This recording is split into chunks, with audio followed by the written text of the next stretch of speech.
আচ্ছা, এখানে লিখেছে রাজনৈতিক বক্তব্য দেওয়া যাবে না। যে লিখেছো, তোমাকে যদি কেউ লিখে দেয়, আমি তোমাকে বলছি সে মুসলমান ঘরের সন্তান আসলে হইতে পারে না।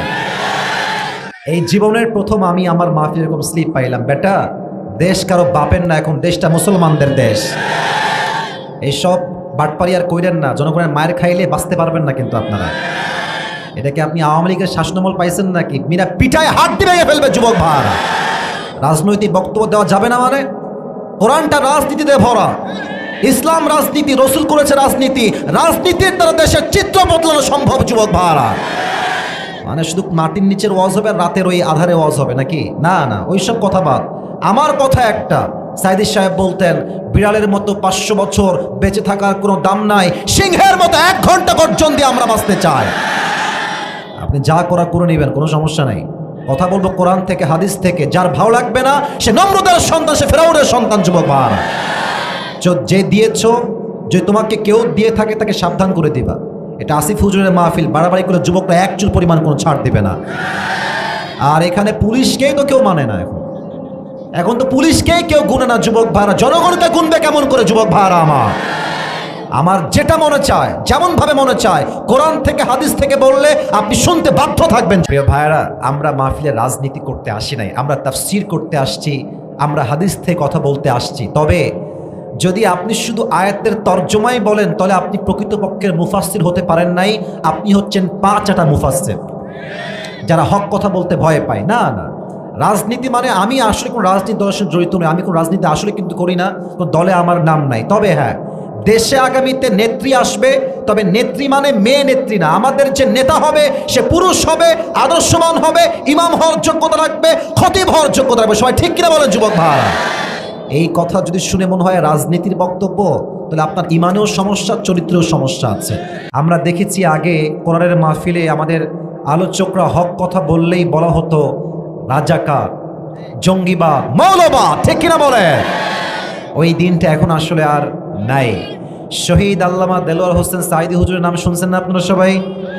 আহা, মানুষটা কি সুন্দর তাফসীর পেশ করতেন, কত সুন্দর মার্জিত ভাষায় তিনি কথা বলতেন। উনি প্রায় একটা কথা বলতেন যে আমাদেরকে মৌলবাদ বললে আমরা রাগ করি না। এর কারণ হচ্ছে মৌল, এই ডানে বাবুরা কথা বলো না, এই যে সোনামণিরা, সোনামণি একদম চুপ থাকো, নতুন আসছে নাকি রে, কথা বলো না, আমার কথায় মনোযোগ দেন। উনি বলতেন যে মৌলবাদ এই শব্দ আসছে মূল থেকে। বলেন সবাই, কি থেকে? মূল থেকে। মূল মানে হচ্ছে আল্লাহ, মূল মানে হচ্ছে হিজ লাস্ট মেসেঞ্জার মুহাম্মদ সাল্লাল্লাহু আলাইহি ওয়াসাল্লাম, মূল মানে হচ্ছে আল্লাহর কোরআন, মূল মানে হচ্ছে আল্লাহর হাবিব রসুল করিম সাল্লাল্লাহু আলাইহি ওয়াসাল্লামের হাদিস। এটাই হচ্ছে মূল। তো যারা আমাদেরকে মৌলবাদী বলে গালি দেন, তারা হচ্ছেন সবাই আগাবাদী। এবার বলেন তো, গাছের আগায় বেশি শক্তি হয় না গোড়ায় শক্তি বেশি হয়? না, এটা ঠাকুর গায়ের সাউন্ড হয় না। আরে ঠাকুর গায়ের মানুষ আমরা, আমি তো আগেও দেখেছি এটা কাপুরুষের সন্তান নয়, সব বিপুরুষের সন্তান ঠাকুর গায়ের যুবক ভাইরা, ঠিক কিনা বলে? আওয়াজ তো আসতে কেন? বলেন সবাই, গাছের আগায় শক্তি বেশি না গোড়ায় শক্তি বেশি? তো সাইদি সাহেব বলতেন তোমরা থাকো গাছের আগায়, মারামারি বেশি কইরো না, বাড়াবাড়ি বেশি কইরো না। 16 কোটি মানুষ গাছের গোড়ায় একটা ঝাঁকুনি দিবে, মামুর বাড়ি দিল্লি গিয়ে তোমরা পড়বা। ওই দিল্লি গিয়েই তারা পড়েছে। এখান থেকে স্পষ্ট প্রমাণ, যারাই যুগে যুগে ইসলামকে দমন করতে চেয়েছে, ইসলামকে নিশ্চিহ্ন করতে চেয়েছে, তারা ইসলামের একটা চুল বাঁকা করতে পারে নাই, বরং তাদের 14 গোষ্ঠী নির্বংশ হয়ে গিয়েছে যুবক ভাইরা, ঠিক কিনা বলে? আর আরেকটা ছোট্ট কথা বলেই আমি আমার মূল যে কথাগুলো বলার নিয়ত করেছি, বলার চেষ্টা করব আজকে, সেটা হচ্ছে প্রিয় ভাইরা আমার, আগামীতে দেশে নির্বাচন হবে, অবশ্যই প্রধানমন্ত্রী চেঞ্জ হবে, নতুন কেউ আসবে। তবে আমাদের পক্ষ থেকে 2টা দাবি আমরা পেশ করতে চাই। আশা করছি, I hope everyone will go to agree, সবাই আপনারা একমত হবেন বলে আমার আশা। প্রথম কথা হচ্ছে, আগামীতে আপনার যদি একমত হন, আমাকে ঠিক বলে সমর্থন দিবেন। যেহেতু এটা রেকর্ড হচ্ছে, আমরা দেখব যে কত মানুষ এখানে একমত হতে পারছেন। আগামীতে নির্বাচন হবে, দেশে কোনো একজন প্রাইম মিনিস্টার হবেন। তবে আগামীতে এই দেশে আমরা কোনো নারীকে দেশের প্রধানমন্ত্রী হিসেবে দেখতে চাই না। কথা কি আপনারা দ্বিমত না একমত? শুধু যে নারীকে চাই না, পুরুষকেই চাই, শুধু ব্যাপারটা এরকম নয়। এখানে আর একটা ব্যাখ্যা আছে, এটা হচ্ছে 2 নাম্বার কথা। সেটা হচ্ছে আমরা শুধু পুরুষ চাই না, কথা আমি আবারও রিপিট করছি, আমরা শুধু পুরুষ চাই না, আমরা এমন একজন পুরুষকে ক্ষমতার চেয়ারে দেখতে চাই যিনি প্রধানমন্ত্রীও হবেন, পাশাপাশি তার যোগ্যতা এতটা হাইলি কোয়ালিফাইড হবে, তিনি এতটা যোগ্যতা সম্পন্ন হবেন যে তিনি প্রধানমন্ত্রীও হবেন, আবার একই সময়ে তেনার যোগ্যতা এত বেশি হবে যে তিনি চাইলে জাতীয় মসজিদ বাইতুল মুকাররমে দাঁড়িয়ে জুমার খুতবা দেওয়ার যোগ্যতাও রাখবে। ঠিক কিনা বলে? এমন প্রধানমন্ত্রী আমরা সবাই চাই কি চাই না? আল্লাহ তাআলা আমাদের সবাইকে এমন দেশ দেখার তৌফিক দান করুক। আমরা সকলেই দিল খুলে পড়ছি আমিন। আপনাদের বউ আছে কার কার? একটু হাত তুলেন তো। বউ আছে? আচ্ছা, বউ আছে, হাত নামান। আর বউ নাই, সিঙ্গেল কারা? তারা একটু হাত তোলো। ও আচ্ছা আচ্ছা, আপনাদের কারো বউ নাই? আচ্ছা আচ্ছা, হাত নামান, হাত নামান, হাত নামান। আমি প্রায় বলি আমার আব্বাজানদেরকে হাতে পায়ে ধরে যে আব্বাজান প্লিজ শীতকালে যুবকদেরকে ল্যাব দিয়ে নয়, একমাত্র বউ দিয়ে আমার যুবকদের শীত দূর হবে যুবক ভাই। আর অনেক মেয়েকে দেখলাম আজকে ওয়াজ শুনতে আসছে, অনেক মেয়ে, প্রচুর পরিমাণে মহিলা দেখলাম। আমি প্রত্যেকটা বোনকে বলতে চাই, প্রিয় বোন আমার, তোমার বিয়ের সময় আসলে ওই টাকাওয়ালা টাকলাকে বাদ দিয়ে চরিত্রবান যুবক দেখে তোমাকে বিয়ে করতে হবে। অনেক মেয়ে দেখবেন টাকা পাইলে টাকলার সঙ্গে বিয়ের পিড়িতে বসে যায় যুবক ভাইরা।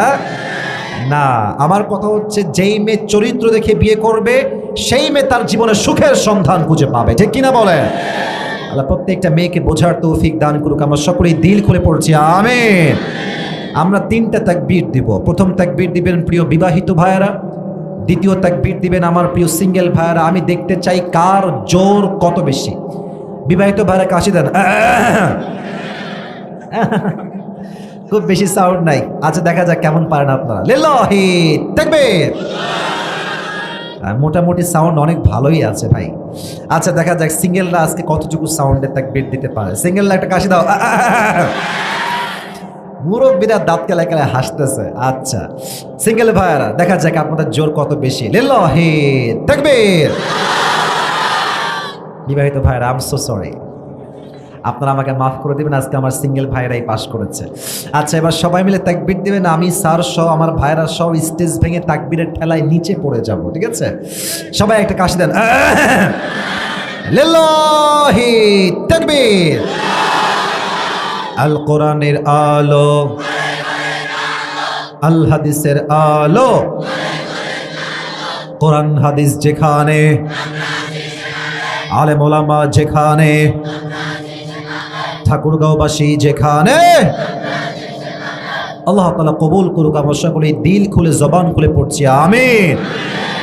আজ আমি আসিফ কোরআন থেকে যে পারার থেকে তাফসীর পেশ করব সেই পারার নামটা হচ্ছে 30 নম্বর পারা। বলেন সবাই, কত নম্বর পারা? এই সর্বনাশ, সাউন্ড তো খুব ভালো পাচ্ছি মাশাআল্লাহ। এবার আমরা ঠাকুরগাঁয়ের মাহফিলের ফিল পাচ্ছি। শোনেন, এখানে ক্যামেরাম্যানরা রেকর্ড দিচ্ছে, এটা কালকে কিন্তু আপনি ইউটিউবে পেয়ে যাবেন, আমাদের এখানকার মাহফিলটা পেয়ে যাবেন। তো মুরব্বীরা, যুবক ভাইয়েরা, শেষ পর্যন্ত সাউন্ড থাকবে এতটা হাই ভোল্টেজে যেন প্রত্যেকটা জেলার মানুষ যখন এই ওয়াজটা শুনবে তখন যেন তারা বুঝতে পারে ঠাকুরগাঁয়ের সন্তান আমরা, কাপুরুষের সন্তান নয়, বীর পুরুষের সন্তানগুলো সব এখানে বসে আছে। তাকবীর দেন সবাই, লিল্লাহি তাকবীর। 30 নম্বর পারা। আমরা জাস্ট 2টা আয়াতের তাফসীর পেশ করব, জাস্ট 2টা। সূরাটার নাম হচ্ছে সূরাতু আলাম নাশরাহ, এবং এই সূরার জাস্ট 5 এবং 6 নম্বর আয়াতের তাফসীর আজ আমরা পুরো লম্বা সময় ধরে শোনার চেষ্টা করব। আমি আগেই পুরো ওয়াজের একটা ভূমিকা দিয়ে নেই। যারা দাঁড়িয়ে আছেন দাঁড়ায় থাকেন, আমার কোনো আপত্তি নাই। আমি ধমক দেওয়া পছন্দ করি না। জাস্ট এখানে রাজনীতির বক্তব্য দেওয়া নিষেধ। আমাকে লিখেছে মেজাজটা হাই টেম্পার্ড এই জন্য হয়েছে যে এখন যদি আমরা বাক স্বাধীনতা না পাই, যা মনে চায় না বলতে পারি, তো দেশটা যুবক ভাড়া আবারও স্বাধীন করতে হবে আমাদেরকে, তাই না কথাটা? আমি এই জন্য একটু খেপে গিয়েছি, but I am so sorry for that. আমি ধমক দেওয়া পছন্দ করি না। আমি আসিফ হুজুর মানে হচ্ছে যুবকদের একটা ভালোবাসার জায়গা। তা আমি কোনো মারামারি বা গন্ডগোল চাই না। আমি ক্ষমা চাচ্ছি, আমার ধমকের জন্য কেউ যদি আমার কষ্ট পেয়ে থাকেন ক্ষমা করে দিবেন। আমি এখন যা বলবো মেহেরবানি করে ঠিক বেঠিক না বলে আবারও বলছি, ঠিক বেঠিক না বলে কি বলছি এটা বোঝার ট্রাই করেন। আমার মুরব্বী আব্বাজান ওদিকে কিছু আছেন, আপনাদের পায়ে আমার হাত, আব্বাজান যারা এসেছেন আপনারা আমার চোখে চোখ রাখেন, আমাকে দেখেন, আমি যা বলি একটু বোঝার ট্রাই করেন। আমি আলোচনার টাইটেল বলছি, টাইটেল মানে আলোচনার মূল বিষয়বস্তু বলছি। আজ আলোচনার মূল বিষয়বস্তুর টাইটেল হচ্ছে কষ্টের সাথেই আছে স্বস্তি। আমি বলবো, আপনারা আমার সঙ্গে রিপিট করবেন। আজ আলোচনার সেন্ট্রাল থিম বা সাবজেক্ট ম্যাটার, মূল আলোচ্য বিষয় হচ্ছে কষ্টের সাথেই আছে। আমার হুজুর ভাইয়েরা বলেছে, আর বেশিরভাগ লোকের সাউন্ড পাই নাই, লেটস ট্রাই এগেন, আমি আবারও জানতে চাই, কষ্টের সাথেই আছে স্বস্তি। এটাই হচ্ছে আয়াতের ট্রান্সলেশন বা তর্জমা। ফাইন্না মাআল উসরি ইউসরা, ইন্না মাআল উসরি ইউসরা। তবে এই দুইটা আয়াতের তাফসীরে আমি ব্যাখ্যা পেয়েছি মোট 4টা। ঠাকুর গায়ের ভাইরা বলেন সবাই, কয়টা? 4টা ব্যাখ্যা। এই দুইটা আয়াতের 4টা ব্যাখ্যা আমি ঠান্ডা মাথায় বলছি, ঠান্ডা মাথায় শুনবেন। এই 4টা ব্যাখ্যার সময় কোনো ঘটনা বলবো না। 4টা ব্যাখ্যা শেষ হলে আমি হাদিস কেন্দ্রিক কিছু ঘটনা বলবো, অ্যান্ড দেন আমরা দোয়ার দিকে যাব। বলেন সবাই ইনশাআল্লাহ। তাহলে আলোচনার টাইটেল হচ্ছে কষ্টের সাথেই আছে স্বস্তি। বাক্যটা কি আরবিতে? ফাইন্না মাআল উসরি ইউসরা, ইন্না মাআল উসরি ইউসরা। খুব খেয়াল করবেন।